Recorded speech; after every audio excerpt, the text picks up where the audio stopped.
According to Kathleen Kennedy, the Star Wars fanbase is now toxic, as radioactive as Chernobyl, and twice as ugly as anything inside.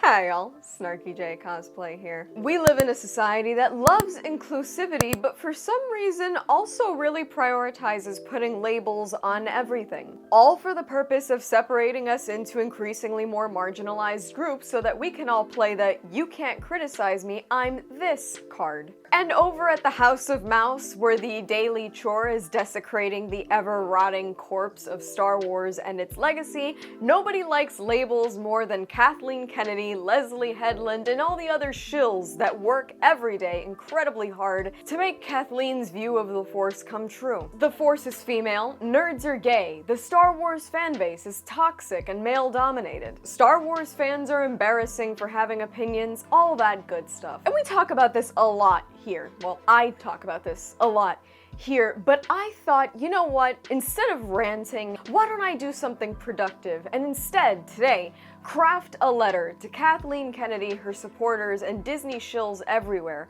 about the truth about Star Wars fans and see if maybe, just maybe, somebody will stop insulting, stop slapping labels, and actually listen. But first, I have to keep this channel running somehow, so... This video is sponsored by Manscaped, the global men's lifestyle brand that's helped over 10 million men worldwide to achieve superior men's grooming using the best hygiene tools for your family jewels. Their newest personal hygiene and grooming bundle, the Performance Package 5.0 Ultra, featuring the legendary Lawnmower 5.0 Ultra, is your ticket to better personal hygiene. With dual skin-safe blade heads, the Lawnmower 5.0 Ultra electric trimmer builds on the excellence of previous models to bring you the greatest shave yet. The upgraded trimmer blade features teeth that are longer, wider, and rounded to cut through coarse downstairs hair gently. The foil blade goes beyond the boundaries of the trimmer blade to leave your danger zone dangerously smooth. The trimmer blade sets things off to a clean start, and the foil blade easily jumps in to bring you and your nether regions unbeatable smoothness. It's like two trimmers for the price of one. The Lawnmower 5.0 Ultra also comes with a bigger LED light with a dual temperature feature for a clean, safe, handsome shave.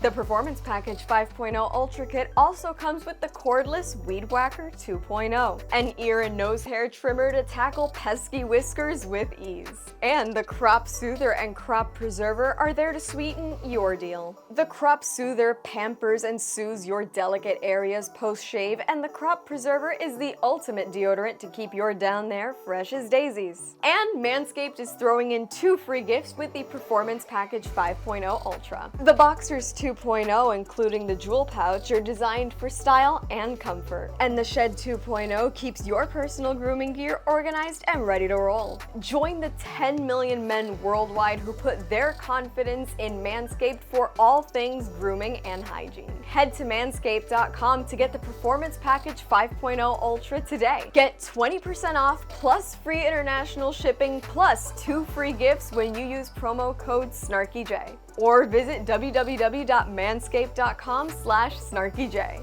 That's 20% off, free international shipping, and 2 free gifts when you use promo code SnarkyJay, or you visit manscaped.com/SnarkyJay. Trust me, fellas, your balls and that special lady in your life will thank you. Now, Dear Kathleen Kennedy, on May 25th, 1977, one of the greatest franchises of all time was born. Back then, it was just called Star Wars, and it wouldn't be known as A New Hope, which is what Star Wars became for a lot of us, until 1979. 46.5 years ago, people lined up in droves to watch and experience something they'd never seen before. A new up-and-coming space opera that would literally change the course of history forever, and would also give birth to something new. the Star Wars fan. The Star Wars fan can't be easily described physically. Since 1977, the Star Wars fan has spoken every language under the sun, has been from everywhere you can imagine, is black, white, every color. Some famously have male parts, some famously have lady parts, and some, well, we're not entirely sure. But the Star Wars fan, most importantly and above all, has always been passionate about Star Wars. After all, fan is short for fanatic for a reason.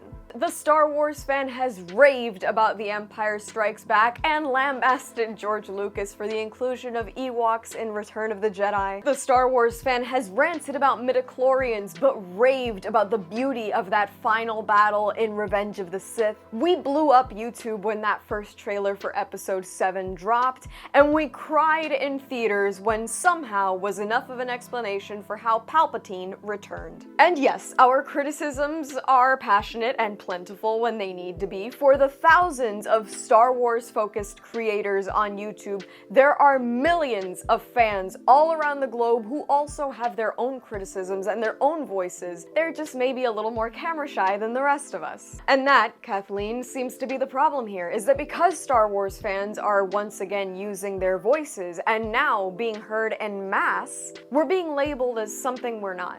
The Acolyte has been stirring up Star Wars drama like it's nobody's business, with its outspoken Weinstein-loving creator Leslie Headland, its poorly written scripts, and its canon-breaking plot. Star Wars fans are speaking out about The Acolyte in droves. And in my perspective, the squeaky wheel always gets the grease, right? The people speak, call for change, and change happens. Whining historically has always been a great problem solver. After all, don't we very clearly live in a world where a vocal minority has a chokehold not just on corporations and brands, but on politicians, the media, and society as a whole? So why then, when Star Wars fans speak, are we labeled toxic? Any complaints about script, canon, performance, plot, they're all pushed away and deemed invalid. But why? Clearly the average Star Wars fan is not the sci-fi loving nerd it once was. The average Star Wars fan is now a toxic, woman-hating, racist, old, white man, crusading under the black banner of well-known Star Wars creators like The Critical Drinker, Nerdrotic, and Star Wars Theory. The Star Wars fanbase surely still isn't filled with folks from different walks of life, gender identities, races, religious ideologies. Surely all the Disney Star Wars dissenters are racist, toxic, old, white men, and the minorities you and everybody at Disney claims to represent are all united by a diverse hive mind that tells them that Disney Star Wars is the next best thing since sliced bread. Well, Miss Kennedy, I'm afraid to tell you that you and your criticisms of this fan base are entirely wrong.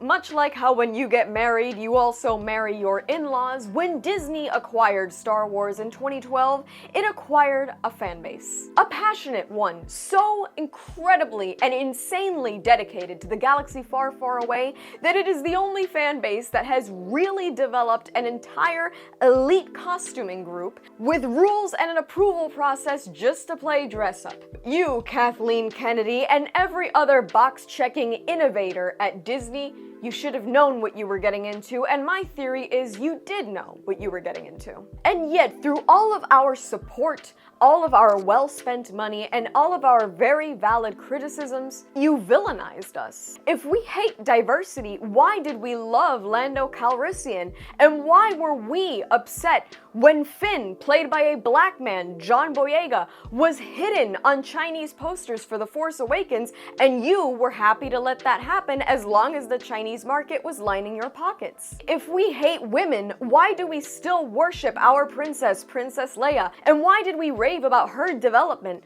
from princess to general? Why did we love Padme Amidala? What about how we fell in love with Ahsoka Tano in the Clone Wars animated series? What about how we showed up in droves to watch Rogue One, a movie that was led by a female hero, Jyn Erso, and we made that movie over $1 billion? If we're the ones that hate women so much, why did you fire Gina Carano for expressing opinions you didn't agree with? If we're all so old and white and male, how do you explain creators like myself who are consistently outspoken against the actions of Disney Star Wars? If we're the racist and bigoted ones, why do you seem to think that all minorities, blacks, Asians, Hispanics, Latinos, etc., why do you feel that minorities have to be united in their love for Disney Star Wars? Is it because you think that their non-whiteness overpowers any individuality and ability to think for ourselves? Isn't that the foundation for bigotry? Labeling people you don't agree with and then villainizing them for those labels and their opinions? How should we continue to love and support Star Wars when you're turning it into the planet-destroying empire we've been rebelling against since 1977? You, in your Force is Female t-shirt and your Mickey Mouse ear headband, have taken a franchise that we have known and loved for almost 50 years, that we have kept alive with fan fiction, with novels, with comics, with homemade costumes and adoration, and you have told us that not only does it not belong to us, but we are now bigots for not liking the direction that you've taken it in. You've taken our valid criticisms and have thrown them out the window in favor of insulting us. You have decided that your main audience is no longer the right audience, but blame us when your projects fail. You have told us this is not for you. And when we have canceled Disney Plus and moved on to greener pastures, you have called us bigots, ists, and phobes for not buying into your product. Unlike The Mandalorian once said, this is not the way. This is, however, the way that you tank one of the greatest franchises of all time. By destroying the legacy of characters like Luke and Leia Skywalker, Han Solo, Obi-Wan Kenobi, and more to make room for your new ones, you destroy our interest in the Star Wars name. By laying waste to the canon established by the original trilogy and the prequels, you lay waste to our belief in Star Wars as a concept. By insulting our identities and labeling us the villains in your new story, you insult our individuality and you inspire us to label ourselves something much worse to your bottom line than toxic, and that is apathetic. For as awful as we are, we're what keep the lights on at whatever's left of Lucasfilm. For all the toxic, angry white men you claim you don't want to cater to anymore, we, the apparently angry, toxic old white men,